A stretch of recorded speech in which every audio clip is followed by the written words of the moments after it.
प्यारे बच्चों नमस्कार। और आज का जो हमारा टॉपिक रहेगा वो रहेगा सेट्स। तो ये जो हम एक नई सीरीज़ लेके चल रहे हैं 11th क्लास की, +1 क्लास की, और +1 क्लास की सीरीज़ का ये आज हमारा सबसे पहला लेक्चर है जिस टॉपिक का नाम है सेट्स। तो आज हम 11th क्लास की जो सीरीज़ है वो सेट्स नाम के चैप्टर से स्टार्ट करेंगे।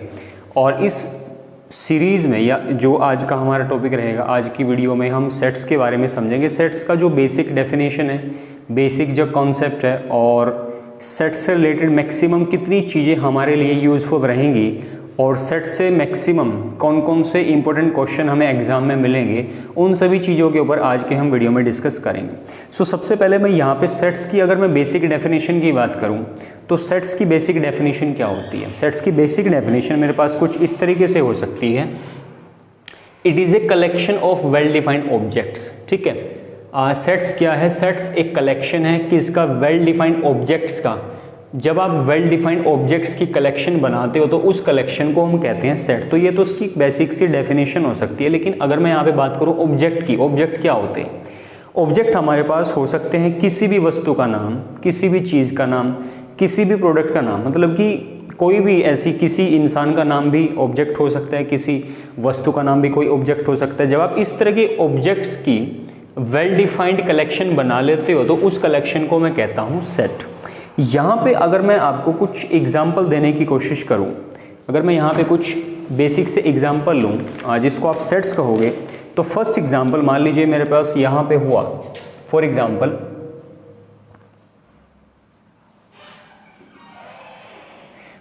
मान लीजिए मेरे पास एक सेट है ए। ठीक है, मान लीजिए मेरे पास एक सेट है। सबसे पहले तो सेट की नोटेशन क्या होती है और सेट को बनाने का तरीका क्या होता है। मान लीजिए कुछ इस तरह से मेरे पास यहाँ पे है 1 2 3 4 5 6 और 7। मैंने क्या किया, 1 से 7 तक की काउंटिंग लिखी। ठीक है, अब मुझे क्या करना है, ये जो मेरे पास 7 नंबर है, ये मेरे पास पहले जो 7 पॉजिटिव नंबर्स हैं, पहली जो 7 मेरे पास काउंटिंग है 1 से लेकर 7 तक, इसको मैंने क्या किया, इकट्ठा करके लिखा और बीच में मैंने कोमे का यूज़ किया। जैसे 1, 2, 3, 4, 5, 6, 7। और ये जो मेरे पास कलेक्शन बनी है 1 से लेकर के 7 तक, जो मेरे पास एक कंप्लीट कलेक्शन बनी है, इस कलेक्शन को मैंने कुछ इस तरह की खास ब्रैकेट में यूज़ किया है। मतलब कि इस कलेक्शन को इकट्ठा करके इस पूरे के पूरे नंबर्स को यहाँ पे मैंने इकट्ठा करके लिखा और इन सभी कलेक्शन को मैंने बंद किया किस तरह की ब्रैकेट के साथ, कुछ इस तरह की खास ब्रैकेट के साथ। तो मैं यहाँ पे मेरा समझाने का पर्पज़ ये है कि जब भी आप कोई भी सेट बनाओगे तो हमेशा कुछ इस तरह की ब्रैकेट्स का इस्तेमाल होगा और इसको हम कहते हैं करली ब्रैकेट। ठीक है, अभी तक आपने इस वाली ब्रैकेट के बारे में पढ़ा होगा, इसको आप कहते हो राउंड ब्रैकेट, और आपने इस वाले ब्रैकेट के बारे में भी पढ़ा हुआ, इसको आप कहते हो स्क्वायर ब्रैकेट। लेकिन हमारे लिए यहाँ पे जब हम सेट्स की बात करते हैं, हमारे लिए ना तो राउंड ब्रैकेट किसी काम की, ना ही हमारे लिए कोई स्क्वायर ब्रैकेट किसी काम की, हमें काम चलाना है करली ब्रैकेट से। तो यहाँ पे जब भी आप किसी भी सेट्स को रिप्रेजेंट करोगे, कि जब आप किसी भी सेट को रिप्रेजेंट करते हो तो आपको क्या करना पड़ेगा, उस सेट को इनक्लोज करना पड़ेगा कुछ इस तरह की खास ब्रैकेट के साथ। तो वो जो कलेक्शन बनेगी उस कलेक्शन को मैं कहूँगा सेट। यहाँ पे कुछ और एग्जाम्पल मेरे पास है। मान लीजिए ये मेरे पास फर्स्ट एग्जाम्पल हो गया कुछ इस तरह से। मान लीजिए एक सेकेंड एग्जाम्पल मेरे पास हो सकता है। मान लीजिए मैंने सेट को नाम दिया बी का, और मैं यहाँ पे कहता हूँ कि आप इसमें इवन नंबर्स लिखिए। इवन नंबर्स, तो इवन नंबर्स कहाँ से स्टार्ट होते हैं? 2 से, फिर आपका आएगा 4, फिर आपका आएगा 6, फिर आपका आएगा 8, और फिर आपका आएगा 10, फिर आपका आएगा 12। ऐसे चलता जाएगा अप टू इन्फिनिटी तक। तो मैंने सेट को स्टार्ट किया यहाँ से और सेट यहाँ पे जाके बंद हुआ। तो ये जो कलेक्शन थी मेरे पास इवन नंबर्स की, ये कलेक्शन को मैंने किस तरह की ब्रैकेट में बंद किया, कुछ इस तरह की ब्रेसेस, कुछ इस तरह की ब्रैकेट में मैंने इसको बंद किया। तो ये जो कलेक्शन मेरे पास बनी, ये जो कलेक्शन मेरे पास बनी और ये जो कलेक्शन मेरे पास बनी, ये दोनों ही कलेक्शन मेरे पास किसका काम करेगी? ये दोनों ही कलेक्शन मेरे पास काम करेंगी सेट का। इन दोनों कलेक्शन को मैं बोलूँगा सेट। इसी तरह आप और भी एग्जाम्पल ले सकते हो। फॉर एग्जाम्पल मान लीजिए मेरे पास एक सेट है, उस सेट का नाम है सी। तो मुझे क्या करना है, यहाँ पे इंग्लिश के अंदर जितने वोवल्स यूज होते हैं, इंग्लिश अल्फ़ाबेट के अंदर कितने वोवल्स होते हैं? 5।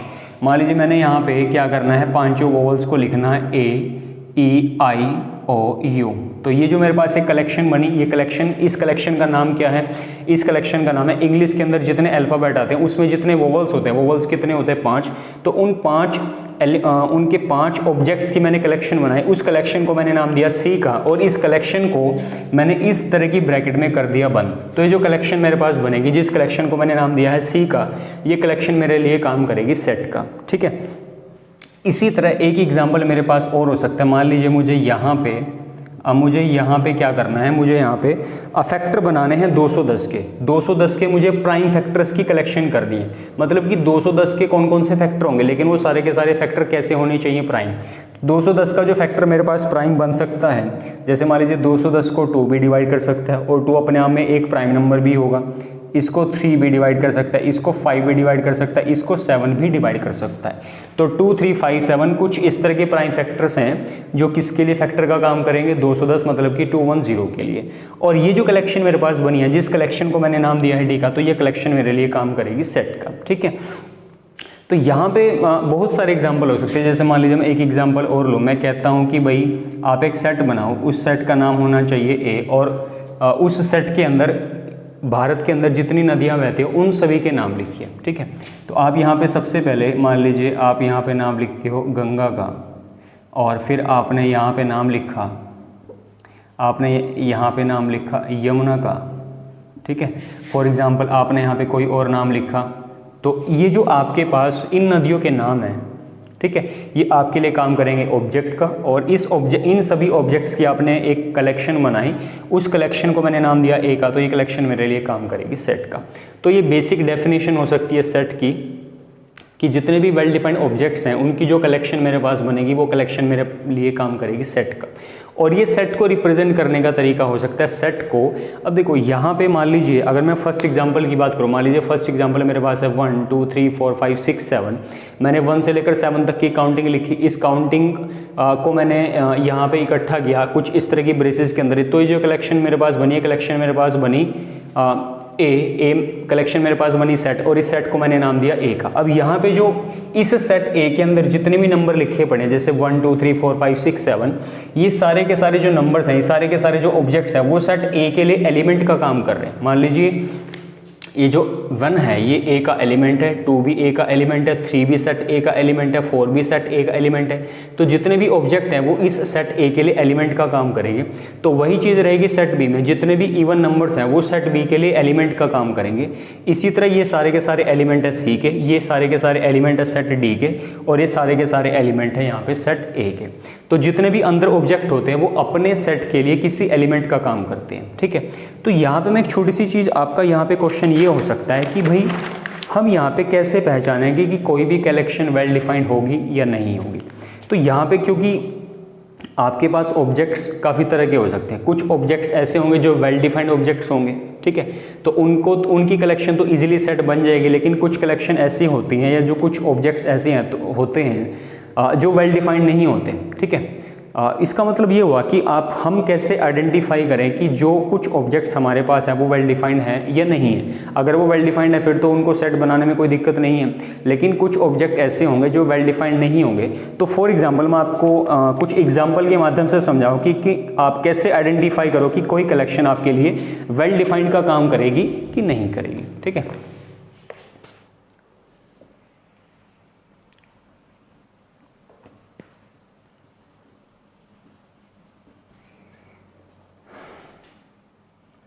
मान लीजिए यहाँ पे मैं एक एग्जांपल लिखता हूँ। मान लीजिए मैंने बोला कि आप एक सेट बनाओ टॉप बैट्समैन इन इंडिया, ठीक है। मैंने यहाँ पे आपको एक छोटा सा एग्जांपल बोला कि इंडिया के अंदर जितने भी टॉप बैट्समैन हैं उनकी एक कलेक्शन बनाओ, ठीक है, उसका एक सेट बनाओ। तो सबसे पहले मुझे क्या करना पड़ेगा, अगर मुझे कोई एग्ज़ाम में कोई भी क्वेश्चन मिले, तो मुझे एग्ज़ाम में मान लीजिए 1 नंबर में आपको क्वेश्चन मिला, वो आपसे पूछेगा कि ये बताओ ये जो कलेक्शन आपको दी है ये कलेक्शन किसी सेट का काम करेगी या नहीं करेगी, या आइडेंटिफाई करो ये सेट बनेगा कि नहीं बनेगा। तो मुझे वहाँ पे एग्जैक्टली ये आइडेंटिफाई करना होता है कि ये जो कलेक्शन मुझे दे रखी है एग्जामिनर ने, वो जो कलेक्शन है वो वेल डिफाइंड है या नहीं है, ठीक है। अगर मैं इस कलेक्शन की बात करता हूँ, मान लीजिए इंडिया के अंदर जितने भी टॉप बैट्समैन हैं उनकी एक लिस्ट बनाऊँ, तो यहाँ पे दिक्कत ये है, वेल डिफाइंड कलेक्शन का मतलब ये होता है कि एक ऐसा आंसर या कुछ ऐसे ऑब्जेक्ट होने चाहिए या कुछ इस तरह का आंसर होना चाहिए जो सबके लिए एक हो। फॉर एग्जांपल मान लीजिए मैं आपको कहता हूँ कि भाई आप यहाँ पे नेचुरल नंबर लिख के दिखाइए। मान लीजिए आपने क्या लिखा कि भाई नेचुरल नंबर लिखिए, और नेचुरल नंबर कहाँ से स्टार्ट होते हैं, 1 से स्टार्ट, तो 1 2 3 4 5 आप ऐसे लिखते चले जाओगे। तो ये कुछ इस तरह का एक क्वेश्चन हो गया कि मैंने बोला कि नेचुरल नंबर का सेट बनाओ या कुछ इस तरह की कलेक्शन लिखो जिसमें आपकी काउंटिंग 1 से स्टार्ट होती है। तो ये एक ऐसा कलेक्शन हो गया जो सबके लिए सेम एग्जिस्ट करता है। मतलब कि इस क्वेश्चन का जो आंसर है, आप किसी भी पीपल से पूछो इस यूनिवर्स के अंदर, उसका आंसर यही होगा। उसके लिए नेचुरल नंबर सबके लिए कहाँ से स्टार्ट करेगा, 1 से। मेरे लिए भी 1 से स्टार्ट करेगा, आपके लिए भी 1 से स्टार्ट करेगा, किसी थर्ड पर्सन के लिए भी 1 से स्टार्ट करेगा। इसका मतलब ये वही जो कलेक्शन है वो सबके लिए सेम है। तो यहाँ पे वेल डिफाइंड का मतलब यही हुआ कि ऐसी कलेक्शन जो सबके लिए सेम हो, एक ऐसी कलेक्शन जिसका जो आंसर है वो सबके लिए सेम हो, उसका आंसर सबके लिए अलग अलग ना हो, तो उस कलेक्शन को कहते हैं वेल डिफाइंड। तो अगर मैं इस क्वेश्चन की बात करता हूँ, टॉप बैट्समैन इन इंडिया, इसका मतलब ये हुआ कि इंडिया के अंदर टॉप बैट्समैन की लिस्ट बनाइए। तो यहाँ पे छोटी सी प्रॉब्लम ये हो सकती है कि हो सकता है मेरे अकॉर्डिंग कोई बैट्समैन अच्छा हो सकता है, कोई बुरा हो सकता है। मान लीजिए अगर मैं लिस्ट बनाने बैठूं तो मे भी पॉसिबल है मैं लिस्ट बना दूं सचिन तेंदुलकर, विराट कोहली, रोहित शर्मा, और हो सकता है कि कोई किसी दूसरे इंसान से जब आप इस क्वेश्चन के बारे में पूछोगे, आप कहोगे कि भाई आप इसका बताओ कि ये कलेक्शन वेल डिफाइंड होगी नहीं होगी, तो वो हो सकता है कि उसमें किसी और क्रिकेट का नाम डाल दे, किसी और क्रिकेटर का नाम डाले, जैसे वो उसमें MS धोनी का नाम डाल सकता है, किसी और क्रिकेटर का। मतलब ये एक ऐसा क्वेश्चन हो गया, ये एक ऐसी कलेक्शन हो गई जिसको मैं वेल डिफाइंड नहीं बोल सकता, क्योंकि इस कलेक्शन का जो आंसर बनेगा, इस क्वेश्चन का जो आंसर बनेगा वो सबके लिए अलग अलग हो सकता है। इसका मतलब ये हुआ कि अगर ऑब्जेक्ट्स अलग अलग निकलते हैं, मेरे अकॉर्डिंग अलग है, मेरी परसेप्शन थोड़ी अलग है, सामने वाले की परसेप्शन थोड़ी अलग है, तो उस कलेक्शन को मैं वेल डिफाइंड कलेक्शन नहीं बोलूँगा। और अगर कोई कलेक्शन वेल डिफाइंड कलेक्शन नहीं बनेगी तो उस कलेक्शन से या उस जो आपके पास कलेक्शन बनेगी उसको आप सेट नहीं बना सकते। इसका मतलब ये हुआ, अगर आपको क्वेश्चन मिले एग्जाम में टॉप बैट्समैन इंडिया, क्या ये सेट बनेगा कि नहीं बनेगा, तो ये आपका सेट नहीं बनेगा। ठीक है। फॉर एग्जाम्पल मान लीजिए यहाँ पे आप कुछ और एग्जाम्पल ले सकते हो, जैसे फॉर एग्जाम्पल मान लीजिए आप यहाँ पे लिख सकते हो टॉप हॉकी प्लेयर्स। तो इसकी ये जो आपके पास कलेक्शन बनेगी, ये कलेक्शन भी आपके पास वेल डिफाइंड नहीं होगी, तो ये भी आपका सेट नहीं बनाएगी। ठीक है। तो ये तो तरीका हो गया किसी भी कलेक्शन को ये चेक करने का कि कोई कलेक्शन कब वेल डिफाइंड होगी या नहीं होगी। ठीक है।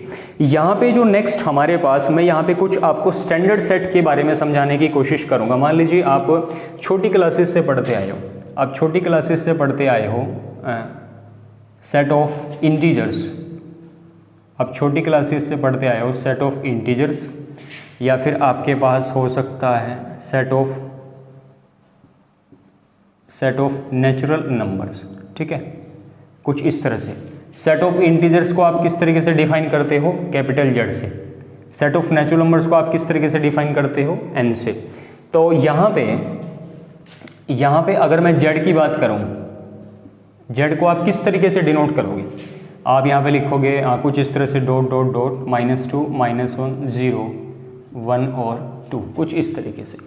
तो जो आपका सेट बनेगा, जो इंटीजर्स का सेट बनेगा, वो कुछ इस तरीके से बनेगा। तो कुछ हमारे पास सेट स्टैंडर्ड होते हैं, जैसे इंटीजर्स का सेट हो गया, नेचुरल नंबर का सेट हो गया, रियल नंबर का सेट हो गया, रैशनल नंबर का सेट हो गया, इरेशनल नंबर्स का सेट हो गया, होल नंबर का सेट हो गया। तो कुछ इस तरह से जो हमारे पास सेट होते हैं वो सेट होते हैं हमारे पास स्टैंडर्ड। ठीक है। कुछ इस तरह से हमारे पास कुछ सेट कैसे होते हैं, स्टैंडर्ड होते हैं, जिन सेट्स के बारे में आप छोटी क्लासेस से पढ़ते आए हो। ठीक है। और इसी तरह मान लीजिए यहाँ पे मैं अगर रियल नंबर्स की बात करता हूँ, तो जैसे आप इंटीजर्स को डिनोट करते हो कैपिटल Z से, नेचुरल नंबर्स को आप डिनोट करते हो किससे, कैपिटल N से। और इसी तरह अगर मैं सेट ऑफ रियल नंबर्स की बात करता हूँ, रियल नंबर्स की, तो आप इसको डिनोट करोगे कैपिटल R से।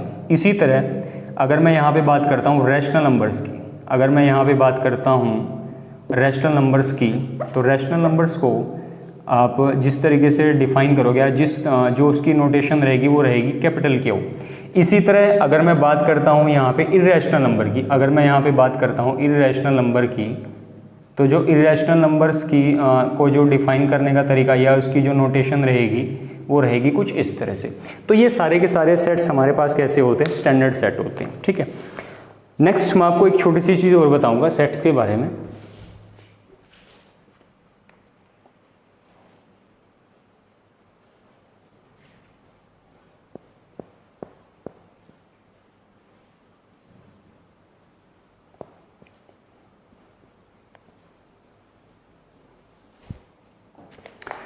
फॉर एग्ज़ाम्पल मेरे पास एक सेट है और उस सेट का नाम दिया है मैंने ए।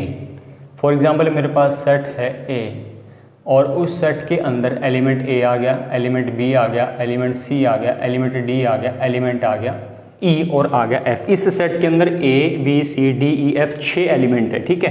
तो ये 6 एलिमेंट ऑब्जेक्ट हैं और ये 6 के 6 ऑब्जेक्ट सेट ए के लिए एलिमेंट का काम करेंगे।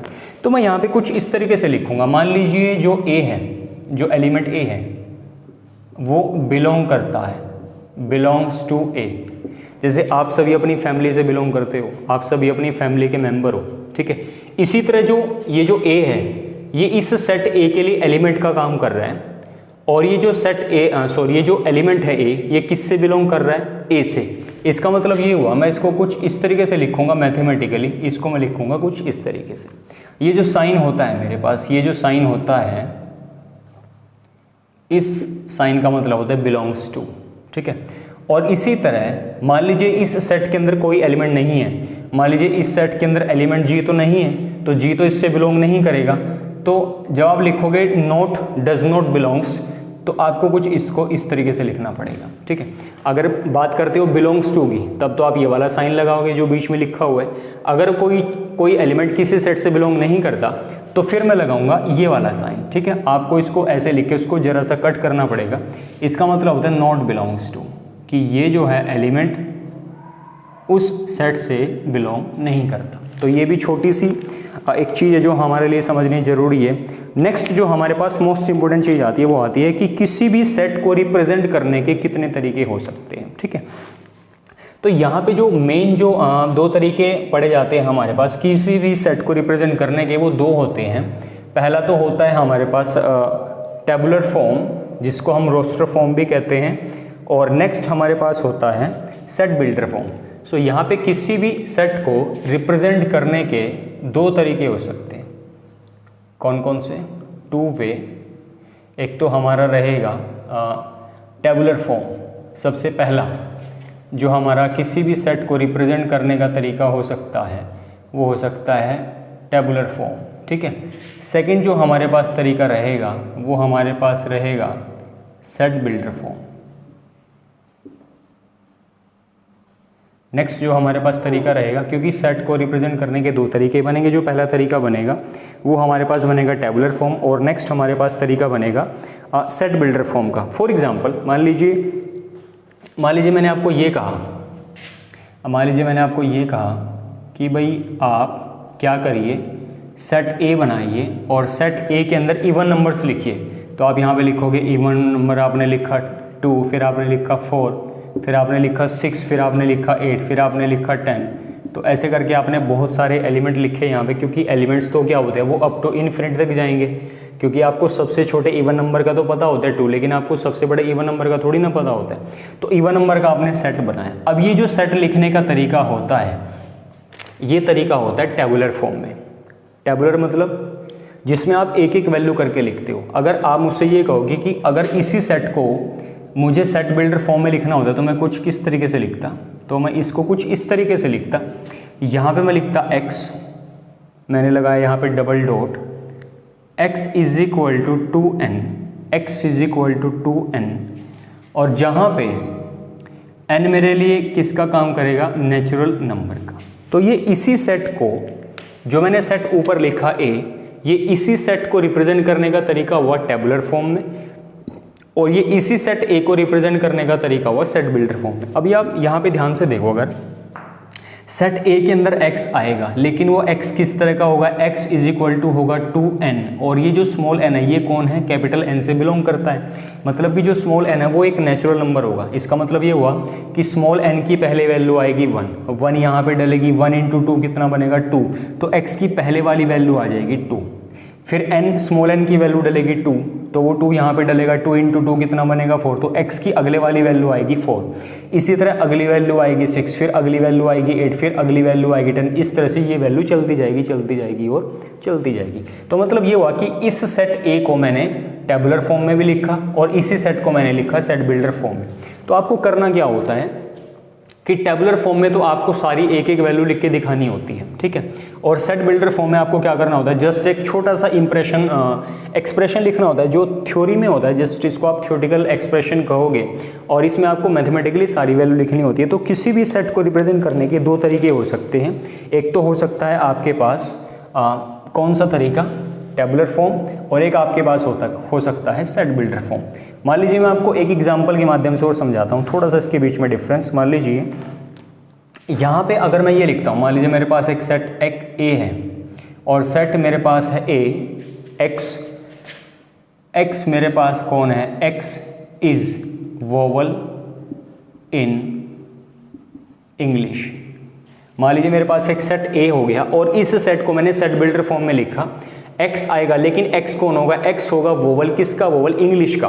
तो अगर मैं इसी सेट को टेबुलर फॉर्म में लिखूंगा, अगर मैं इसी सेट को लिखूंगा टेबुलर फॉर्म में, तो मेरे पास आएगा मेरे पास आएगा a, फिर मेरे पास आएगा e, फिर मेरे पास आएगा i, फिर मेरे पास आएगा o, फिर मेरे पास आएगा u, ठीक है।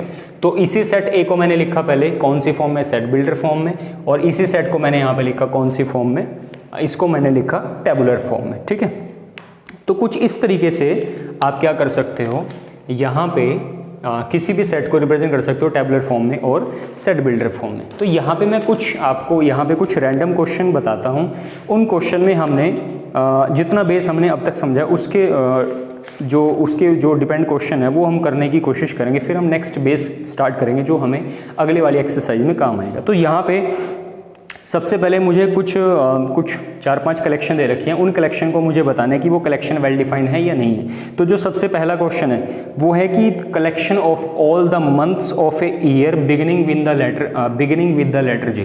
तो साल में 12 महीने होते हैं, आप सभी को होता है। तो साल के अंदर जितने भी महीने होते हैं, हमें सिर्फ उन महीनों का कलेक्शन बनाना है जो महीने लेटर जे के साथ स्टार्ट होते हैं। जैसे मान लीजिए ये जो एक कलेक्शन है, ये कलेक्शन वेल डिफाइंड होगी। अब ये कलेक्शन वेल डिफाइंड कैसे होगी, क्योंकि ये जो कलेक्शन आप बनाओगे, मतलब कि इस क्वेश्चन का जो आंसर रहेगा वो आपके अकॉर्डिंग भी वही होगा, मेरे अकॉर्डिंग भी वही होगा। जैसे आप साल के अंदर महीने निकालो, जो जे से स्टार्ट होंगे, जनवरी आएगा, उसके बाद आएगा फिर जुलाई आएगा, जैसे जून भी आ सकता है। बहुत सारे ऐसे मंथ है जो लेटर जे से स्टार्ट होंगे। तो ये कलेक्शन वेल डिफाइंड है।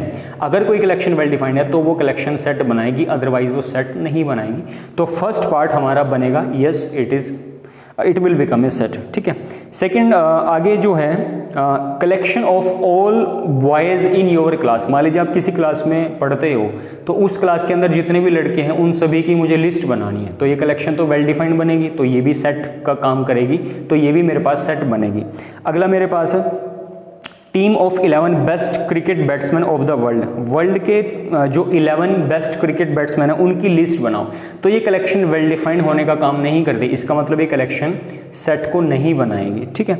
तो इस तरह से एक है collection of all even integers. तो जो इवन इंटीजर्स है वो आपके परसेप्शन के अकॉर्डिंग भी वही होगा, सबके लिए उसका आंसर सेम रहेगा। सब बोलेगा कि 2 आएगा, 4 आएगा, 6 आएगा, 8 आएगा, 10 आएगा, चाहे आप किसी से भी पूछो। तो ये जो कलेक्शन बनेगी ये हमारे पास कलेक्शन बनेगी वेल डिफाइंड। इसका मतलब वो जो है एक सेट बनाएगी, ठीक है। यहाँ पे मैं कुछ क्वेश्चन आपको बताऊंगा। हमें क्या करना है, हमें कुछ सेट मिलेंगे और वो सेट हमें मिले हैं कुछ इस तरीके से सेट बिल्डर फॉर्म में, और उन सेट को मुझे टेबुलर फॉर्म में कन्वर्ट करना है। सो नेक्स्ट जो क्वेश्चन मेरे पास रहेगा, मुझे एक यहाँ पे सेट मिलेगा और वो सेट मुझे मिलेगा किस तरीके से, वो सेट मुझे मिलेगा सेट बिल्डर फॉर्म में, और उस सेट को मैंने कन्वर्ट करना है कौन सी फॉर्म में, रोस्टर फॉर्म में। तो जो सबसे पहला एग्जाम्पल मेरे पास आता है, सबसे पहला जो एग्जाम्पल मेरे पास है, मेरे पास एक सेट है ए, और सेट ए मुझे मिला है कि यहाँ पे मेरे पास आएगा x, x मेरे पास एक इंटीजर है, x इज एन इंटीजर, और एक छोटी सी कंडीशन लगा रखी है एंड -3 कुछ इस तरीके से, ठीक है। तो यहाँ पे क्या है, यहाँ पे आपको सेट ए मिला जो सेट बिल्डर फॉर्म में लिखा हुआ है, x आएगा लेकिन x एक इंटीजर होगा और वो जो x है वो -3 से बड़ा होना चाहिए, 7 से छोटा। ये साइन आप अच्छी तरह समझते हो, ठीक है। ये साइन है -3 less than x less than 7, मतलब कि जो x की वैल्यू आएगी वो -3 से बड़ी होगी और 7 से होगी छोटी। तो आप सभी जानते हो कि जो इंटीजर निकलेगा -3 से बड़ा, सो -3 से बड़ा जो इंटीजर निकलेगा वो सबसे पहले कौन आएगा, -2, फिर आपके पास आएगा -1, फिर आपके पास आएगा 0, फिर आपके पास आएगा 1, फिर आपके पास आएगा 2, फिर आपके पास आएगा 3, फिर आपके पास आएगा 4, फिर आपके पास आएगा 5, फिर आपके पास आएगा 6, और यहाँ पे जाके आपका जो सेट ए है वो हो जाएगा बंद, क्योंकि हमें 7 से छोटा रखना है, ठीक है। अब इंटीजर कभी डेसिमल या फ्रैक्शन में तो नहीं होगा। तो ये सेट ए मैंने रिप्रेजेंट कर दिया कौन सी फॉर्म में, टेबुलर फॉर्म में। ये सेट ए मुझे मिला था सेट बिल्डर फॉर्म में, इसको मैंने रिप्रेजेंट कर दिया कौन सी फॉर्म में, रोस्टर फॉर्म में। इसी तरह से एक क्वेश्चन मेरे पास और है, और उसमें भी मुझे क्या करना है, सेट बिल्डर फॉर्म से कौन सी फॉर्म में आना है, उसको मुझे लाना है टेबुलर फॉर्म में। तो यहाँ पे मुझे सेट का नाम मिला है सी। इसने मुझे बोला है कि एक्स जो है, एक्स लिखिए, लेकिन वो कौन सा एक्स होगा, एक्स जो है एक प्राइम नंबर होगा, x is a prime number which is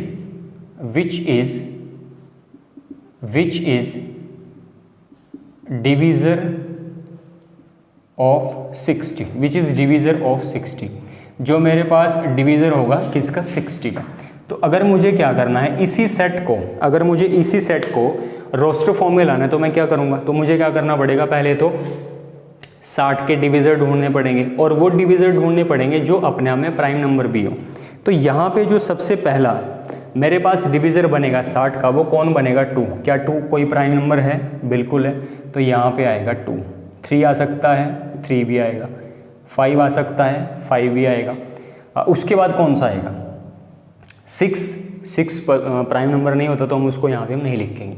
7, 8, 9, 10 भी नहीं आएगा, 11, 12 भी नहीं आएगा। और इसके बाद कौन आएगा, 12 के बाद तो अगर आप जैसे आप 12 के बाद जाओगे, इसको कौन डिवाइड करेगा 12 के बाद, 15 करेगा, लेकिन 15 तो प्राइम नंबर नहीं होता। 15 के बाद इसको कौन डिवाइड करेगा, 20 करेगा, 20 भी प्राइम नंबर नहीं होता। 20 के बाद इसको डिवाइड करेगा कौन, 30 करेगा, 30 भी प्राइम नंबर नहीं होता। और 30 के बाद इसको कौन डिवाइड करेगा, 60 भी प्राइम नंबर नहीं होता। इसका मतलब ये हुआ कि ये सेट आपका यहीं पे बंद हो जाएगा, ठीक है। तो आपने इस सेट सी को आपको मिला था कौन सी फॉर्म में, सेट बिल्डर फॉर्म में, आपने इसको रिप्रेजेंट कर दिया कौन सी फॉर्म में, टेबुलर फॉर्म में। तो आप इस तरह किसी भी सेट को अगर आपको मिला है सेट बिल्डर फॉर्म, उसकी बना सकते हो टेबुलर फॉर्म, और अगर आपको मिला है टेबुलर फॉर्म तो आप इसमें उल्टा काम भी कर सकते हो, ठीक है। अब नेक्स्ट मैं कुछ रिवर्स वाला काम करूंगा। जैसे मान लीजिए अब तक तो हमें सेट मिला था कौन सी फॉर्म में, सेट बिल्डर में, हमने इसको रिप्रेजेंट किया रोस्टर फॉर्म में। अब हमें कुछ उल्टा काम मिलेगा। मान लीजिए यहाँ पे जो अब हमें सेट मिलेगा वो हमें मिलेगा कौन सी फॉर्म में, वो हमें मिलेगा टेबुलर फॉर्म में, और उसको मुझे कन्वर्ट करना है कौन सी फॉर्म में, उसको मुझे कन्वर्ट करना है सेट बिल्डर फॉर्म में। मान लीजिए मेरे पास एक सेट ए मिला, सेट ए में ए के अंदर एलिमेंट है 3, 6, 9, 12। तो इसी सेट ए को मुझे क्या करना है, सेट बिल्डर फॉर्म में कन्वर्ट करना है। तो मैं इसको कुछ इस तरीके से करूँगा। मैंने यहाँ पे लिखा x मेरे पास बनेगा 3n, यहाँ पे मैंने लिखा x = 3n, और जो n की वैल्यू है वो मेरे पास यहाँ पे कुछ इस तरीके से मैं इसको लिख सकता हूँ, कुछ इस तरीके से, या आप इसको, ठीक है, इस तरीके से लिख लीजिए। और जो n आपका बनेगा वो बनेगा नेचुरल नंबर। तो इसी सेट को मैंने क्या किया, एक सेट बिल्डर फॉर्म में लिखा। तो यहाँ पे आपको क्या करना होता है कि जब भी आप किसी सेट को सेट बिल्डर फॉर्म में लाते हो तो वहाँ पे आपको कुछ बाउंडेशन है, कुछ रिस्ट्रिक्शन का यूज़ भी करना पड़ जाता है। वो कैसे, जैसे मान लीजिए सेट ए है 3, 6, 9, 12, तो मैंने लिखा x आएगा, x = कितना होगा 3n, लेकिन यहाँ पे जो n है, n की वैल्यू 1 से बड़ी होगी या 1 के बराबर भी हो सकती है, और 4 से होगी छोटी, और 4 के बराबर भी हो सकती है। मतलब कि 1 <= n less than equal to 4, और ये जो n है वो बिलोंग करेगा कैपिटल N से, मतलब जो स्मॉल n है वो एक तरह का नेचुरल नंबर है।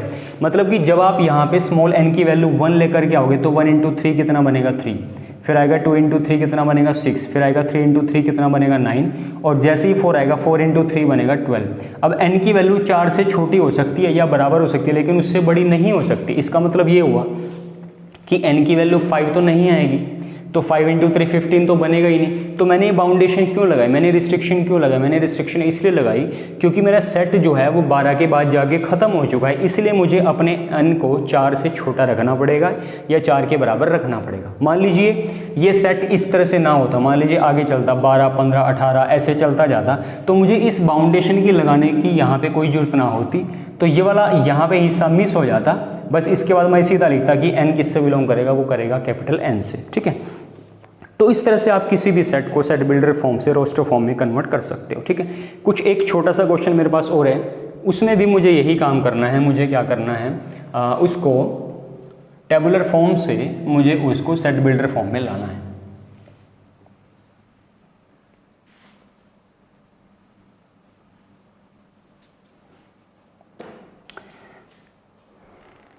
फॉर एग्जाम्पल मान लीजिए मेरे पास ये रहेगा कुछ एक सेट, मेरे पास एक सेट का मैंने नाम दिया B, और सेट के अंदर एलिमेंट है 5 25 के बाद आपका 125 और इसके बाद आपका रहेगा 625। ठीक है, कुछ इस तरीके से। तो अब मुझे क्या करना है, इसी सेट को मुझे कौन सी फॉर्म में लाना है, सेट बिल्डर फॉर्म में। तो मैं इसको कुछ किस तरीके से लिखूंगा, मान लीजिए 5 है, 5 के बाद कौन है 25, और 25 के बाद कौन है 125, 125 के बाद कौन है 625। ठीक है, तो यहाँ पे आप इसको कुछ इस तरीके से लिख सकते हो। फॉर एग्जांपल मान लीजिए आप इसको कैसे लिखोगे, आप इसको अपने माइंड में सोचने की कोशिश करो कि इसको मैं सेट बिल्डर फॉर्म में कैसे लिखूँगा। ठीक है, मान लीजिए मैंने यहाँ पे लिखा x, यहाँ पे तो मान लीजिए मैंने लिखा x, तो x इज इक्वल टू मेरे पास कितना बनेगा। क्या आप इसको कैसे लिखोगे, आपको पहले यहाँ पे रिलेशन ढूंढना पड़ेगा कि 5 से 25 कैसे बना, फिर 25 से 125 कैसे बना, और 125 से 625 कैसे बना। जैसे 5 इंटू 5 कितना होता है 25, अगर मैं 5 को 2 टाइम्स मल्टीप्लाई करूँ तो कितना बनेगा 25, फिर जब मैं 5 को 3 टाइम्स मल्टीप्लाई करूँगा तो कितना बनेगा 125 बनेगा, फिर जब मैं 5 को 4 टाइम्स मल्टीप्लाई करूँगा तो कितना बनेगा 625। इसका मतलब ये हुआ मुझे यहाँ पे इसको कुछ इस तरीके से लिखना पड़ेगा 5 की पावर n। अब यहाँ पे मैंने इसको n क्यों लिखा मैं अभी बताऊँगा इसको। और यहाँ पे जो n की वैल्यू है, यहाँ पे जो n की वैल्यू है वो कुछ इस तरीके से हो सकती है ये, और n आपके पास काम करेगा किसी नेचुरल नंबर का। ठीक है, तो इसी सेट को मैंने कैसे लिखा, इसको लिखा मैंने सेट बिल्डर फॉर्म में। मान लीजिए यहाँ पे n की वैल्यू पहले डलेगी 1, तो 5 की पावर 1, 5 की पावर 1 कितनी बनेगी 1, फिर n की वैल्यू डलेगी 2, 5 की पावर 2 कितना बनेगा 5 इंटू 5 वो बनेगा 25, फिर आप n को डालोगे 3, 5 की पावर 3 कितना बनेगा 5 इंटू 5 इंटू 5 वो बनेगा 125, और 5 की पावर 4 कितना बनेगा 625। तो मैंने क्या किया, इसी सेट को मैंने रिप्रेजेंट कर दिया कौन सी फॉर्म में, सेट बिल्डर फॉर्म में।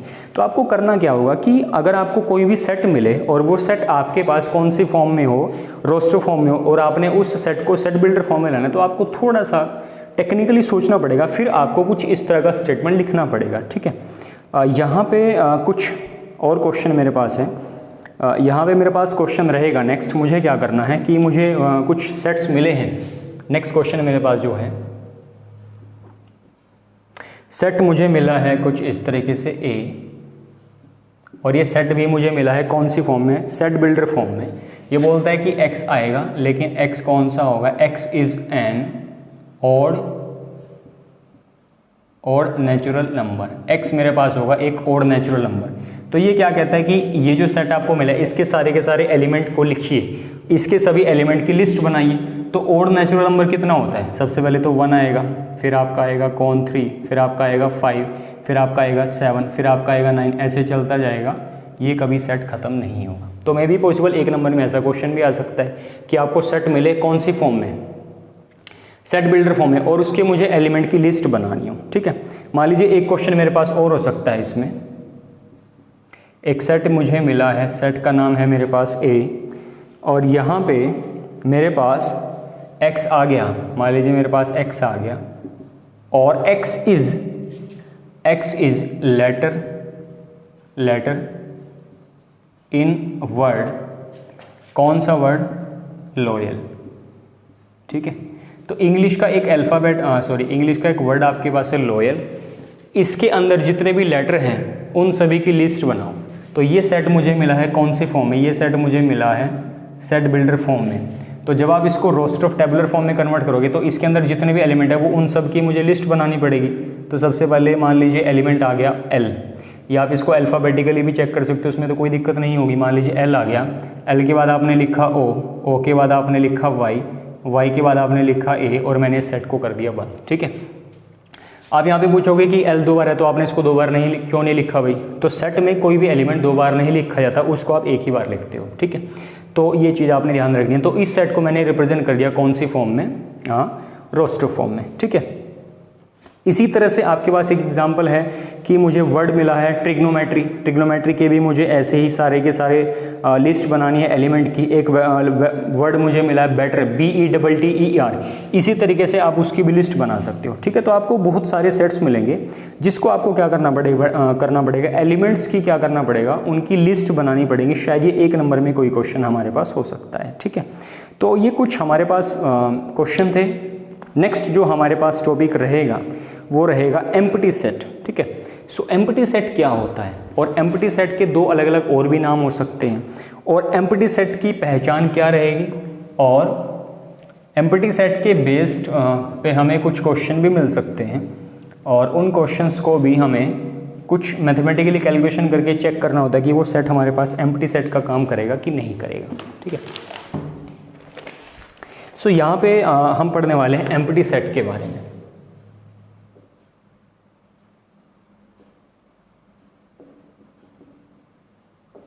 एक तो मैं यहाँ पे ये बता दूँ कि एम्प्टी सेट का एक नाम और भी होता है, इसको हम नल सेट भी कहते हैं। ठीक है, इसको हम नल सेट भी कहते हैं, और इसी को मैं वॉइड सेट भी बोलता हूँ।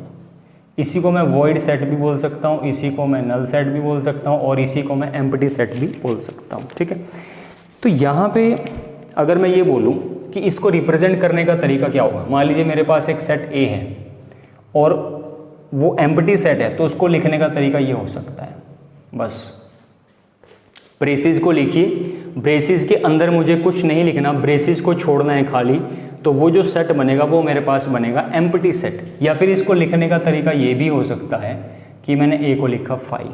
कई बार कुछ बच्चे गलती से क्या करते हैं, गलती से वो कुछ इसको इस तरीके से लिखेंगे, ये 5 को लिखेंगे अंदर और आगे से लगा देंगे ब्रेसेस आगे पीछे, वो बोलेंगे ये कि सेट बना एम्प्टी सेट। लेकिन ये जो रिप्रेजेंटेशन है एम्प्टी सेट की, ये हमारे पास गलत होती है। सिर्फ एम्प्टी सेट को रिप्रेजेंट करने के 2 ही तरीके होते हैं, पहला ये और दूसरा ये।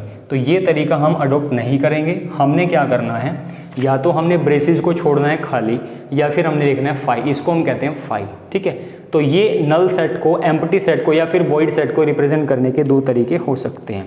इसका मैं एक एग्जांपल लेता हूँ। मान लीजिए फॉर एग्जांपल मेरे पास एक सेट है, सेट मेरे पास है ए, इसने बोला कि यहाँ पे x आएगा, लेकिन x कौन सा होगा, x 1 से बड़ा होगा, 2 से होगा छोटा, और x एक नेचुरल नंबर भी होना चाहिए, x एक नेचुरल नंबर भी होना चाहिए। ठीक है, तो यहाँ पे एक छोटी सी दिक्कत है। छोटी सी दिक्कत वो क्या है कि x आएगा, लेकिन कौन सा x आएगा, जो 1 से बड़ा होगा 2 से छोटा होगा। तो 1 से बड़ा 2 से छोटा, तो बीच में बहुत सारे नंबर होंगे, जैसे 1.1 होगा, 1.2, 1.3, 1.4, 1.5, 1.6, क्योंकि 2 रियल वैल्यूज़ के बीच में या 2 नंबर्स के बीच में बहुत सारे रैशनल और इरेशनल नंबर्स लाई करते हैं। लेकिन इसे कंडीशन जोड़िए कि वो सिर्फ नेचुरल नंबर ही होना चाहिए। अब आप ये सोचोगे कि 1 और 2 के बीच में तो कोई नेचुरल नंबर होता ही नहीं है, इसका मतलब इस सेट ए के अंदर x की कोई भी वैल्यू नहीं आएगी। तो जब इस सेट के अंदर x की कोई भी वैल्यू नहीं आएगी, मतलब इस सेट के अंदर कोई भी एलिमेंट नहीं है, इसका मतलब ये सेट ए कैसा बना, ये सेट बना एम्प्टी सेट। और एम्प्टी सेट को रिप्रेजेंट करने का तरीका क्या रहेगा, वो रहेगा ये। तो ये मेरे पास सेट ए बना एम्प्टी। तो मैं यहाँ पे सिर्फ आपको ये बताना चाहता हूँ कि कभी भी आपको सेट मिले, मान लीजिए आपको सेट मिला सेट बिल्डर फॉर्म में, और इसको मुझे बताना था कि ये सेट एम्प्टी बनेगा कि नहीं बनेगा, तो आप इस तरह से इसको आइडेंटिफाई करके चेक कर सकते हो कि आपका जो सेट है वो एम्प्टी सेट बनेगा कि नहीं बनेगा। ठीक है, मान लीजिए एक और एग्जांपल मैं लूँगा यहाँ पे एम्प्टी सेट का। एक मेरे पास सेट है बी और सेट बी के अंदर मेरे पास आएगा एक्स, लेकिन x कौन सा होगा, x square minus 2 is equal to 0। X square minus 2 is equal to 0 छोटी सी इक्वेशन मुझे दे रखी है। इसने बोला है x मेरे पास एक रैशनल नंबर होना चाहिए। x कैसा नंबर होना चाहिए, x होना चाहिए रैशनल नंबर। तो आप यहाँ पे ध्यान से देखो, जो आपके पास b दे रखा है वो कितना दे रखा है, x, और x की कंडीशन क्या है, x square minus 2 is equal to 0। जब आप इसको सोल्व करोगे x square minus 2 is equal to 0, जब मैं इसको सोल्व करूँगा, मान लीजिए मैं इसको सोल्व करता हूँ, x square minus 2 is equal to 0, तो यहाँ पे जो x की वैल्यू मिलेगी वो मुझे मिलेगी प्लस माइनस √2, ठीक है। लेकिन अगर मैं प्लस √2 की बात करूँ या फिर माइनस √2 की बात करूँ तो वो दोनों ही कैसे हैं, इर्रेशनल नंबर है। या आप 9th वगैरह में पढ़ चुके हो, 10th में भी पढ़ चुके हो। सो इस कंडीशन से या इस इक्वेशन से मुझे x की कोई भी रैशनल वैल्यू तो नहीं मिलने वाली। इसका मतलब ये हुआ इस सेट B के अंदर कोई भी एलिमेंट नहीं आएगा, और जब इसके अंदर कोई भी एलिमेंट नहीं आएगा तो मेरा सेट रहेगा खाली, मतलब रहेगा एम्प्टी, और ये रहेगा नल सेट, तो मेरा सेट B हो गया एम्प्टी सेट, ठीक है। तो यहाँ पे हमने कुछ छोटी छोटी डेफिनेशंस भी क्लियर की, और जितना हम बेस पढ़ चुके हैं, जैसे आपने वेल डिफाइंड कलेक्शन का बेस पढ़ा, आपने बेस पढ़ा सेट्स को रिप्रेजेंट करने का अलग अलग तरीका क्या हो सकता है, उसके बेस पे आपको किस तरह के क्वेश्चन मिलेंगे, आपने पढ़ा एम्प्टी सेट के बारे में। तो इसके बेस पे आपको जितने भी क्वेश्चन मिले टेक्स्ट बुक में, आप जरूर ज़्यादा से ज़्यादा प्रैक्टिस करें, ठीक है। नेक्स्ट जो मेरा टॉपिक रहेगा वो रहेगा इक्वल सेट, ठीक है। दो सेट को मैं इक्वल किन किन कंडीशन में बोलूँगा, और अगर मुझे एग्जाम में दो सेट मिले तो मैं उसको किस तरीके से आइडेंटिफाई करूँगा कि वो दोनों सेट मेरे पास इक्वल सेट होंगे या नहीं होंगे। सो वो अब हम करेंगे discuss.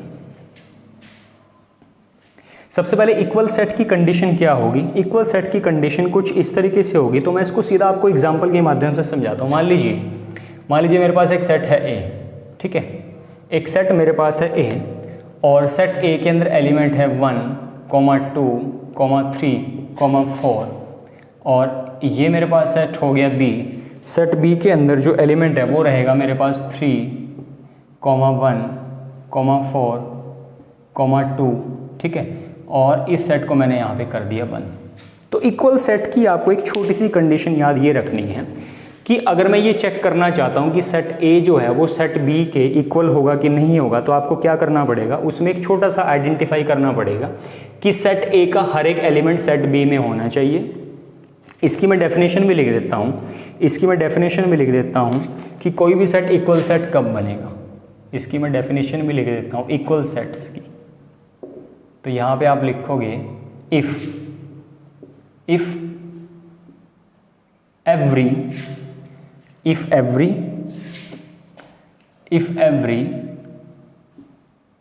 element of A is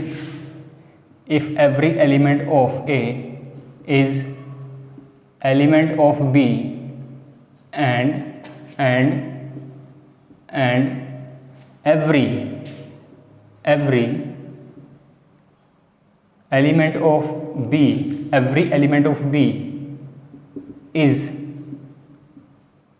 element of A, then जो दोनों सेट बनेंगे, then sets A and B are equal, ठीक है। तो ये छोटी सी डेफिनेशन हो सकती है कि दो सेट कब इक्वल बनते हैं। मतलब कि अगर मुझे सेट मिला है A और मुझे सेट मिला है B, तो सेट ए के अंदर जितने भी एलिमेंट होंगे वो सारे के सारे सेट बी में भी होने चाहिए, और सेट बी के अंदर जितने एलिमेंट होंगे वो सारे के सारे सेट ए में भी होने चाहिए, तभी मैं उन दोनों सेट को बोलूँगा इक्वल सेट। फॉर एग्जांपल मान लीजिए मेरे पास एक सेट ए है जिसमें एलिमेंट है 1, 2, 3, 4, बी में है 3, 1, 4, 2। अब आप क्या करो, सेट ए का एक एक एलिमेंट उठाओ, उसको चेक करो वो सेट बी में है या नहीं है। जैसे सेट ए का पहला एलिमेंट कौन है, 1, तो 1 बी में है, बिल्कुल है।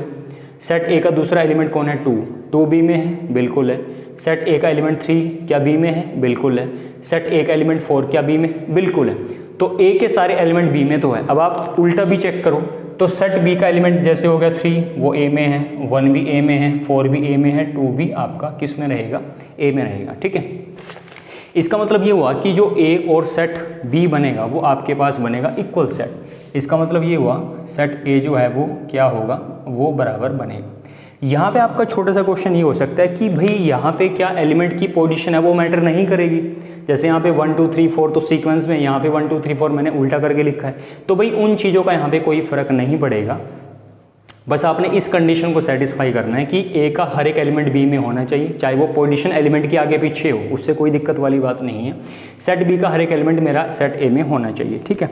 तो इस तरीके से मैं दो सेट को इक्वल सेट बोलूँगा। इसका मैं एक और एग्जाम्पल आपको लेके दिखाता हूँ। मान लीजिए मेरे पास एक सेट ए है, ये मान लीजिए मेरे पास था फर्स्ट एग्जाम्पल, और यहाँ पर अगर मैं सेकेंड एग्जाम्पल दिखाऊँ, मान लीजिए मेरे पास एक सेट ए है। सेट ए मेरे पास है 1, 2, 3, और एक सेट मेरे पास है बी में एलिमेंट मुझे मिला है यहाँ पे 2, 2, 1, 3, तो क्या ये सेट ए सेट बी के बराबर होगा? तो यहाँ पे हम वही कंडीशन चेक करेंगे, सेट ए का हर एक एलिमेंट सेट बी में होना चाहिए और सेट बी का हर एक एलिमेंट सेट ए में होना चाहिए। तो सेट ए में पहला एलिमेंट कौन है? 1, तो 1 सेट बी में है, बिल्कुल है। सेट ए का अगला एलिमेंट कौन है? 2 क्या सेट बी में है? बिल्कुल है। सेट ए का एलिमेंट कौन है? 3, क्या 3 सेट बी में है? बिल्कुल है। तो ए के सारे एलिमेंट बी में हैं। अब आप बी के एलिमेंट चेक करो वो ए में है या नहीं है। तो सेट बी में एलिमेंट कौन है? 2, तो 2 यहाँ पे है। अब आप ये पूछोगे कि 2 अगर 2 बार रिपीट हुआ है तो 2 2 बार फिर सेट ए में भी होना चाहिए, लेकिन ये चीज़ यहाँ पे ऐसे नहीं होगी। अगर किसी सेट के अंदर कोई एलिमेंट चाहे जितनी मर्जी बार रिपीट करके लिखा हो, तो आप उसको सिर्फ एक बार ही चेक करोगे। जैसे यहाँ पे 2 लिखा है 2 बार, तो मैं ये चेक नहीं करूँगा कि सेट ए में भी 2 बार होना चाहिए। मैं सिर्फ बात कर रहा हूँ एलिमेंट की। यहाँ पे एलिमेंट कौन है? 2, तो 2 ए में होना चाहिए, बिल्कुल है। इसका 1 एलिमेंट ए में होना चाहिए, बिल्कुल है। इसका एलिमेंट 3 होना चाहिए, 3। तो यहाँ पे सेट ए और सेट बी मेरे पास दोनों इक्वल सेट बनेंगे। तो आप यहाँ पे लिखोगे जो आपका सेट ए बनेगा वो सेट बी के बराबर होगा। तो यहाँ पे जो एलिमेंट है, जब भी आप सेट्स का इक्वालिटी चेक करोगे तो यहाँ पे एलिमेंट्स कितनी बार रिपीट होगा ये चीज़ मैटर नहीं करेगी, और ना ही ये चीज़ मैटर करेगी कि आपका जो एलिमेंट है उसकी पोजीशन क्या है या वो कितनी बार रिपीट हुआ है, ठीक है।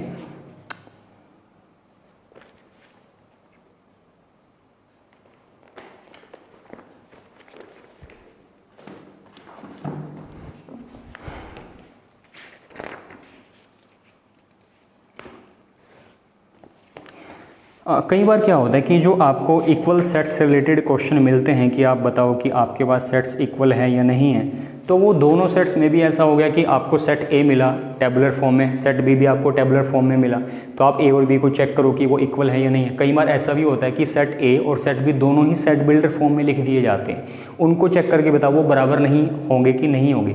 अब उसमें क्या करना पड़ेगा कि आपको सेट ए की भी एलिमेंट की लिस्ट बनानी पड़ेगी और सेट बी की भी आपको एलिमेंट की लिस्ट बनानी पड़ेगी। फिर आपको चेक करना पड़ेगा कि वो सेट ए और बी दोनों इक्वल है या नहीं है। तो इसका मैं एक एग्जांपल आपको लेके दिखाता हूँ। मान लीजिए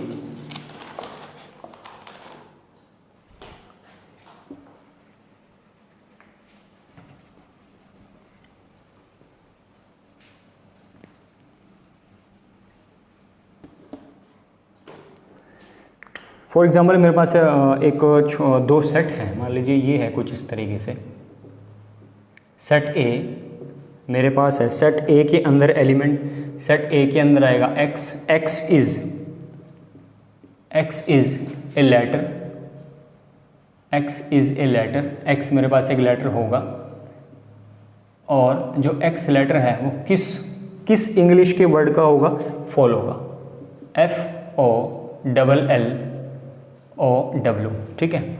और एक सेट मेरे पास b है, सेट b में भी मेरे पास x आएगा, लेकिन वो x कौन सा होगा? सॉरी, यहाँ पे मैं लिख लेता हूँ y, क्योंकि मैं x ऊपर यूज़ कर चुका हूँ। तो यहाँ पे होगा y, सो y इज़ ए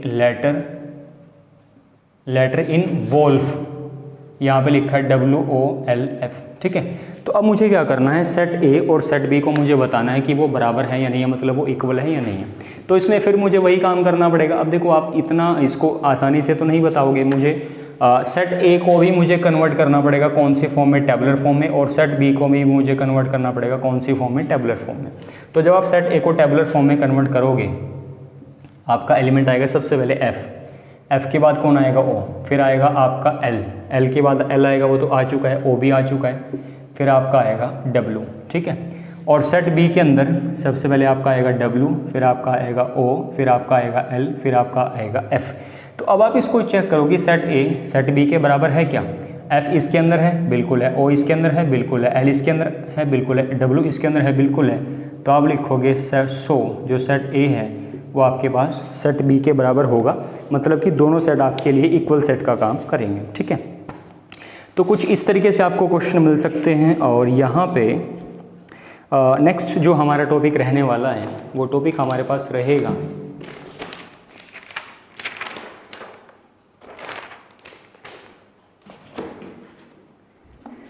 यहाँ पे मैक्सिमम जितने क्वेश्चन आपके पास हैं, जैसे जो क्वेश्चन आपके पास नल सेट से रिलेटेड है या जो आपके पास क्वेश्चन हैं रिलेटेड इक्वल सेट से, तो वो आप ज़रूर अपनी बुक से प्रैक्टिस करें। अपनी रेफरेंस बुक जो भी आप एनसीईआरटी टेक्स्ट बुक जो भी फॉलो करें उसको आप ज़्यादा से ज़्यादा प्रैक्टिस करने की कोशिश करें।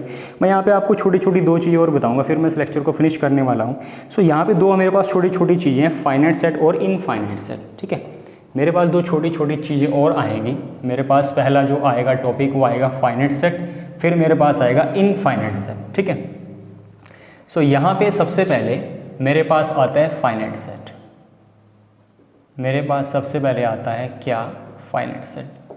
तो फाइनाइट सेट मेरे पास क्या होता है? फाइनाइट सेट में उस सेट को कहूँगा जिस सेट के एलिमेंट्स को आप काउंट कर सकते हो, जिस सेट के एलिमेंट की आप गिनती कर सकते हो, उस सेट को मैं कहूँगा फाइनाइट सेट। फॉर एग्जांपल मान लीजिए मैं कहता हूँ कि आप 1 से लेकर 10 तक काउंटिंग लिखो, जैसे 1 2 3 4 5 6 7 8 9 10। तो ये जो मेरे पास सेट ए बना है इसके अंदर कितने एलिमेंट आई? 10। इसका मतलब ये हुआ कि ये जो सेट है वो कहीं पे जाके रुक गया है। ठीक है, तो उसके एलिमेंट की आप काउंटिंग कर सकते हो। वो जो सेट है उसके एलिमेंट्स काउंटेबल हैं, तो उस सेट को मैं कहूँगा फाइनाइट। जिसके एलिमेंट्स की आप गिनती कर सकते हो, जिसको आप काउंट कर सकते हो, उसको आप कहोगे फाइनाइट सेट। ठीक है, मान लीजिए मैं आपको ये कहता हूँ कि भाई आप नेचुरल नंबर का सेट लिखो। मान लीजिए आपने नेचुरल नंबर का सेट लिखा 1 2 3 4 5, तो आप क्या करोगे? इसमें तो आपको जाना पड़ेगा इन्फिनिटी तक। तो क्या आप इस सेट के एलिमेंट को काउंट कर सकते हो? नहीं काउंट कर सकते।